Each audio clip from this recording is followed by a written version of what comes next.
कि सर मेरे शौहर पाकिस्तान से बाहर रहते हैं।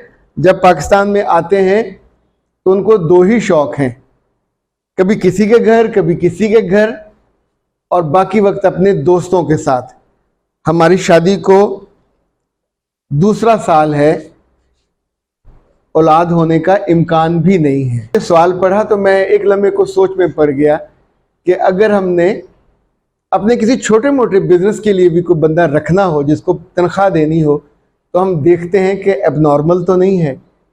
हम देखते हैं उसमें कॉमन सेंस है, चीज़ों की जिम्मेदारी वो ले सकता है। तो एक अजाब सहती है आपकी गैर मौजूदगी में, चूंकि आप जो पैसे कमाते हो वो आपके काम आते हैं, आपके घर वालों के काम आते हैं। वो तो रोटी पे और कपड़े पे, और कपड़े भी आप कहाँ देते हैं? वो तो बेचारी दो वक्त की रोटी पे एक मुलाजमा है जिसके साथ ना इज्जत का सलूक होता है, ना मोहब्बत का सलूक होता है, और ना ही उल्फत का सलूक होता है। फ़ोन करते हुए आपको वैसे वफात पड़ती है, वो जो पंजाबी वाला जुमला वो मैं नहीं कह रहा, और मोहब्बत का इजहार करते हो चुके आपके अंदर से फूटती नहीं है।